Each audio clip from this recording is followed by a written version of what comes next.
in August 2016. 55 metres high, 93 rows of seats, lots of bars, lots of hospitality. One of the biggest stands in Europe.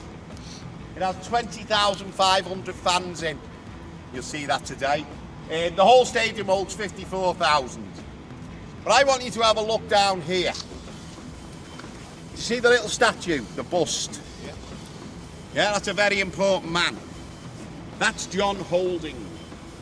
And he founded Liverpool Football Club in 1892.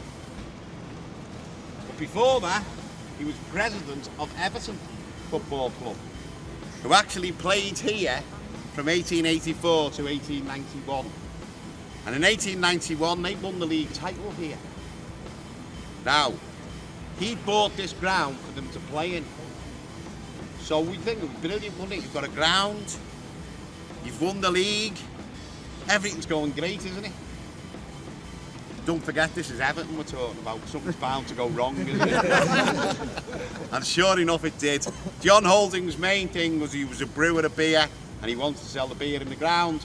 Cut a long story short, Everton were a religious club, taking Presbyterians, they didn't believe in alcohol sales. Then he wanted to put the rent up, because he wanted to make money. And they said no again, so they left and built Goodison Park. He was left here and he formed Liverpool. What a typical Scouse argument, ladies and gentlemen. Money and beer. All you got to throw in's a gale, and you got the whole lot, haven't you? Okay, we're going to go this way now, and we've just got to get your bags checked.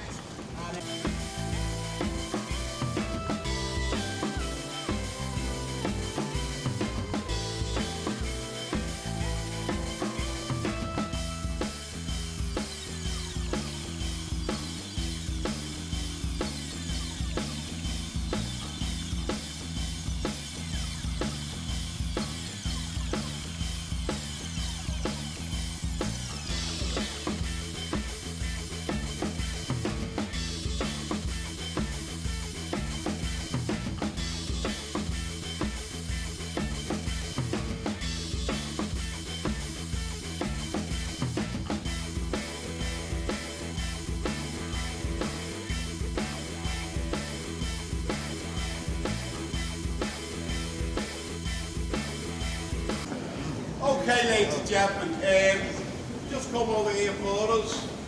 Just have a look at a few of these big photographs on the wall.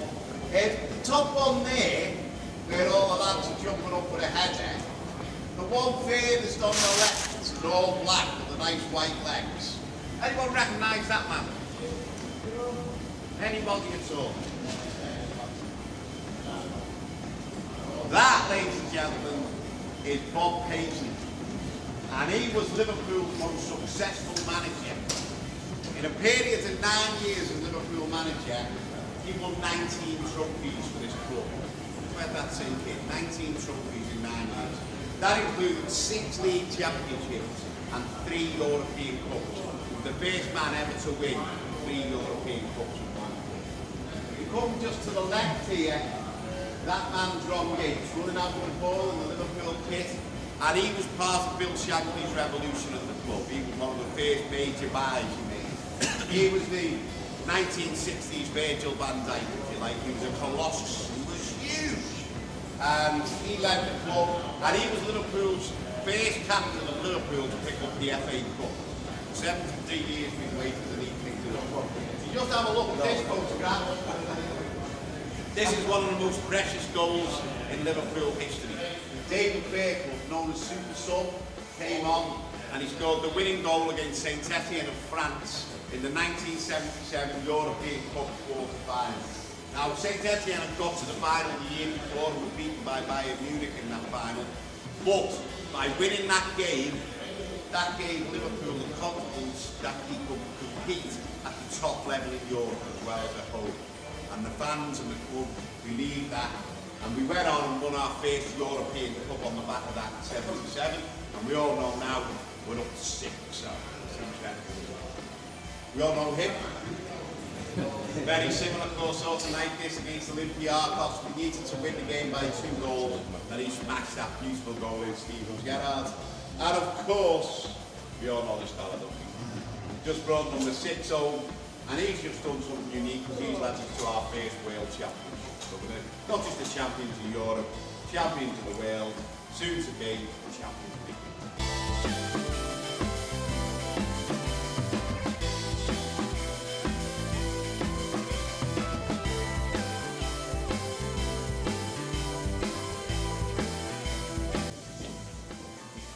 Okay, ladies and gentlemen, we're about to walk down the red carpet now.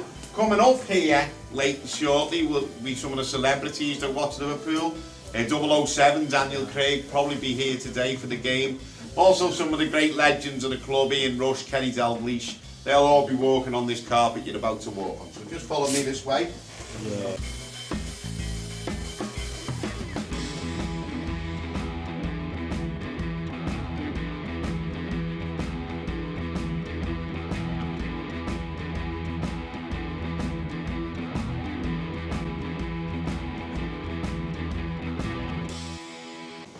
That's it, come right down for us, come right in, that's it. Just fill up all this space here. Okay, so now we made our way down, and this is actually the players' entrance here, okay? So the Liverpool bus, well, first of all, the Manchester United coach will come in here first today, all right? That'll be arrive here about 2 hours before the kick-off. All the United players will get off the bus, and they'll walk in something like this. Okay, about an hour and a half before the kick-off, so that'll be about 3 o'clock today. It'll strut the Liverpool players, very casual with the big earphones on, the little bag. Look at me, take a photograph, I'm a footballer. So all your heroes will be on this carpet today, ladies and gentlemen. Virgil van Dijk, Alisson Becker, Trent Alexander-Arnold, Mo Salah. They'll all walk along this and go through those doors there. One man, however, goes through here. This, would you believe, is Jurgen Klopp's match day office. There's nothing on it to say, is there? There's nothing there. If it was me, I would have World FIFA Manager of the Year, European Cup winner, Super Cup winner, World Championship, but I'm a big head, he isn't. All right, so it's nice and plain, nice and like that, because that's the way the man is, okay? It's all about the team. Now, if we go back to April last year, who do you think was walking along here? Barcelona. So their coach pulled up, Lionel Messi walked through those doors, walked along this carpet, went through them doors. Where he went then, nobody knows.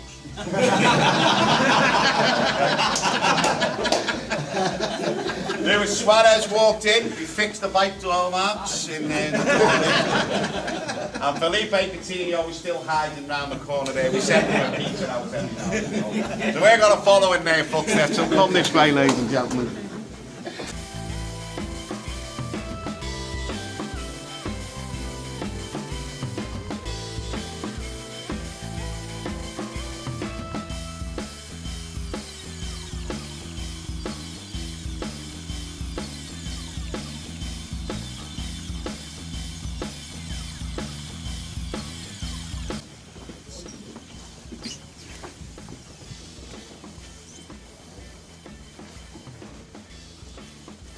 Go up there in a sec, don't worry, go up and sit down in a minute, alright? Yeah, you can sit in the middle one, that's it. If you want to go up and get a photograph, guys, make a queue on that side for me, okay? Jürgen sits in the middle seat, so if you just make a line along that wall for us, alright? If you want to go up, go to that wall for us, go up this way and come down on the other side, okay? If you want help with photographs, pass us your phone or your camera when you get up there, alright?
those double doors there. The dressing room is just on the left before there. They always line up on this wall, Liverpool.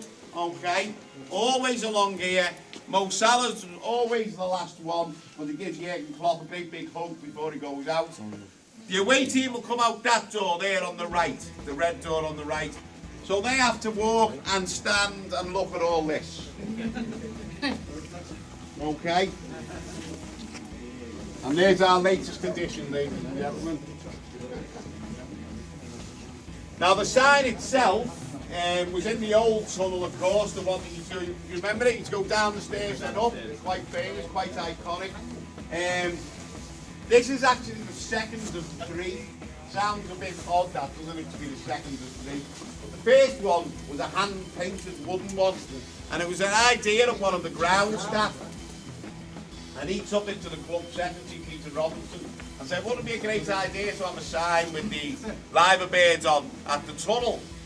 So he said, oh yeah, so he took it to Bill Shankly, the idea. Now Bill Shankly said, yeah, not bad, what do you want on it? And it said, welcome to Anfield. So Bill Shankly said, absolutely not. Nobody's welcome. They're thieves, they're trying to take our 3 points, they're trying to knock us out the cup. So they come up with this. Well, what does it say? This is Anfield. That's a statement, isn't it? That's telling you exactly where you are. The one was taken down and this one was put up in the 80s. When Gerard Houllier came, he had a nice new one put up. But when Brendan Rodgers come to the club, he asked me to dig this one out because it was associated with all the success of the 70s and 80s. Now, does anyone know Jurgen Klopp's rule? Only touch it if you want a trophy. You were only allowed to touch it when you'd won a trophy. Now, of course, everyone can touch it. But they don't. Only about 3 or 4 of them actually do, as opposed to superstitious. They haven't touched it, so they have been winning it. So it'll be a really exciting place in here about 7 minutes before kick-off. We'll have all the great Liverpool players on this side, Manchester United players on that side.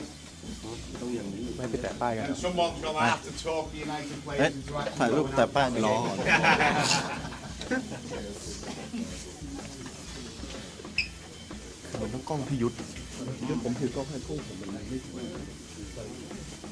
Okay guys, everyone had the picture taken with the sign? Anyone waiting to get the picture with the sign? We won't be coming back here, so please make sure you get your picture taken here.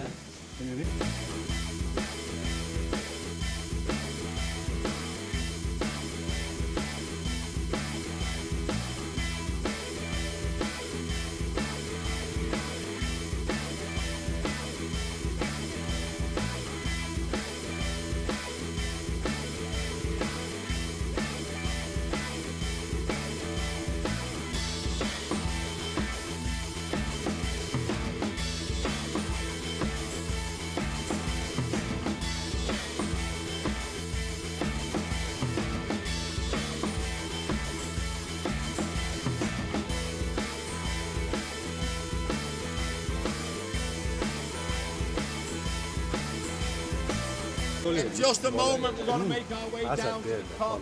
Please be very careful walking along here. Please, it is very important that we stay together at this part of the tour. So please get as many photographs as you can in the next minute, okay?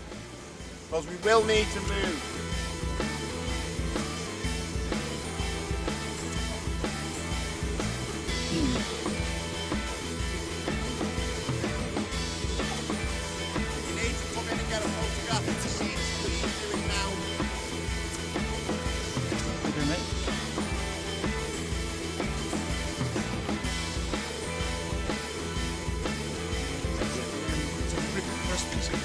Thank you.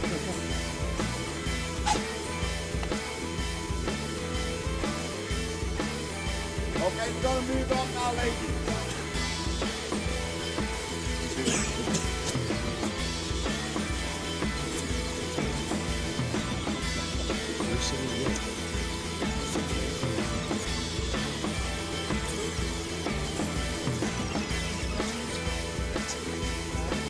Okay, you're in the Spion Kop. Come on, South Africans.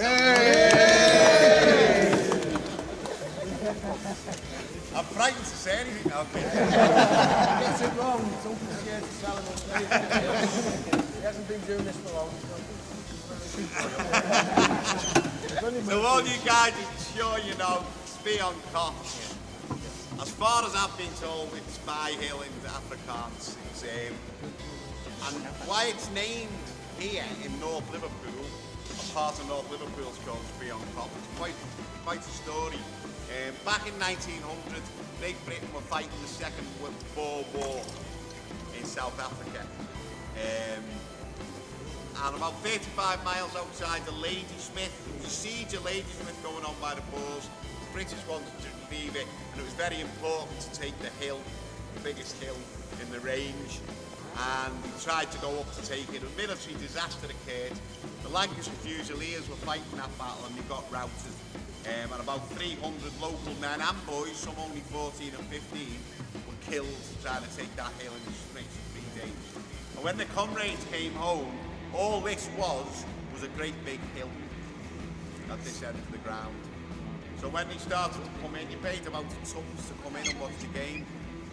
He started to refer to it as Spion Kop because it, you know, in memory, and also reminded them of the big hill. There's several Spion Kops around the country. Tranmere Rovers over the water have got one, the 2 Sheffield clubs have one. But the very first Spion Kop was at a team called Woolwich. Does anyone know who Woolwich went on to be? Well, Woolwich went on to be Arsenal. Anyone know what Arsenal went on to be? You got it. Absolute rubbish. Okay. So the Kop's name, it's officially called the Spion Kop in 1928 when it gets a roof over it. Of course, it was all standing in them days. And up to the 60s and 70s, that's when its real heyday was. The DJ would play the top 10 songs of the day in the 60s, and the Kop would join in with them. You might have heard of a little local band called the Beatles. Don't know what happened to them. I think one lived in Scotland or something now. You play the song, Cilla Black, whoever it was top of the charts, and the crowd would sing along to the song. There was one song, of course, that absolutely stung. Now, how it all came about was Liverpool were in the FA Cup final in 1965. Remember I showed you Ron Yates, the big fella? That was our first time we'd ever won the FA Cup. Bill Shankly had been on a radio show called Desert Island Discs in the morning of the cup final and said his favourite song was You'll Never Walk Alone, Jerry and the Pacemakers. It was originally from the musical Carousel and his wife loved it. So, on the Tuesday after that, we were playing Inter Milan in the European Cup semi-final. The first great night, European night here. And the crowd demanded Shankly's favourite song. So You'll Never Walk Alone was played. Open the scarves, open the banners. And that's where it started. That Tuesday night in 1965. Now, of course, the whole stadium joins in this. It's an amazing place, the Kop. We used to stand on it. It'd be like a living thing. Liverpool were attacking down that side and you were up here, you'd start to sway. When the attack broke down or we scored, we moved back. And it was always moving and shuffling round. Held regularly about 24,000, 25,000 people here. The night we played that St Etienne game, Fairfield scored, we reckon about 33,000 people on here. It's the same size. There's 13,000 seats in it now. That'd be nearly 3 people to every seat you're sitting. How many toilets were provided for all those people? 2 for men, 1 for ladies. Okay. But you generally find it in the middle of the Kop, you've had a few pints, standing there, you don't want to miss the game. You'd be standing there going, come on guys, come on. You turn around, oh no. Someone with a big smile on his face. This was referred to as the yellow mersey. We invented crowd surfing in here, ladies and gentlemen. If you fainted, and people did faint quite regularly, your mates were really sympathetic. They wanted to carry on watching the match. They weren't taking care of you, so they just simply pick you up and you get passed over everyone's head. down to the front here, a little white wall, thrown over the wall, the little fella about 14, 15, from St John's Ambulance, with the buckets of the dirtiest water you ever saw, and a sponge that's already run 50 places. Okay? Imagine that, man. Alright, take a little seat, you've got to go back, yeah, throw your back in, find your mates, get on with the game, okay? It was great fun. Me and Ian stood on here for many years, but it was dangerous. Following Hillsborough, the Lord Justice Taylor report said all the top flights and second flights stadiums have to go all C-Tech. So we're down to 13,000 now, but still a most remarkable place to watch a game of football. We always say you get your education from the Kop, and you did. You generally brought here at the start by maybe your dad or your older brother, whoever they might, or your mum even, whoever that may be, and you had to respect them. You weren't allowed an opinion on the football if your dad was talking with me. Steve the highways, shut up. You can have an opinion when you buy a pint. Alright? Okay. It also taught you loyalty. I sit just down there. Ian actually sits like pure coincidence just behind me. And I still come here with the same fellows who stood on here with all those years ago. And it's the love of this football club that's the bond. This is what brought us together. The football club. Now we meet socially, have a beer together, same place before the match, we come in for the game. So that's what it's all about. That's what it means. You'll never walk alone. That's exactly what it means. Is anyone in the Kop today? Yeah. You're gonna have a great time. Anyone been in it before? Yeah? Amazing, isn't it? Wait till you see it. The hairs will stand up on the back of your neck. You haven't got a tear in your eye when you see you never walk alone. You're not human. Okay. I've done it a million times and I still well up when I see it every single time. It's the most amazing place, the greatest place to watch a game of football in the world. Right, this is where we're finishing this part of the tour. I'm going to take you round to the museum, one little stop on the way round. First of all, if you're taking all your photographs, but you don't need your phones this afternoon. Keep them in your pockets. We need them. Because you're carrying on 127 years of history now. It's on your shoulders today. In a game like this, at a time like this in the season, you need every single voice in it. Okay? Keep your phone in your pocket. Let's hear you yelling and screaming. Okay? That's what it's all about. Are we gonna win? Yeah. Are we gonna win? Yeah. Look at it! Come on!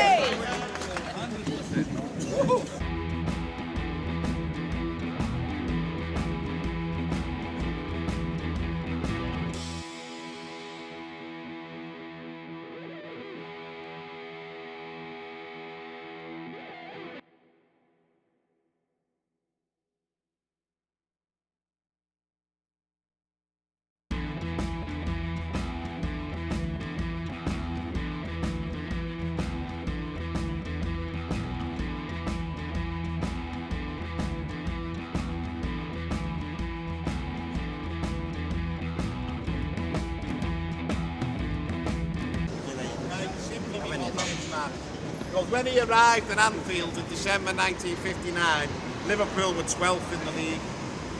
That's rubbish, isn't it? Come on, there is Everton at 11th at the moment, so we were 12th. Division 2, we weren't even in the top flight. By 1964, 4.5 years later, we were champions of England. That's what he did. When he came to this ground, it didn't even have running water in it. When he went to the training ground, him and Bob Paisley had to pick up all the bricks off the pitches.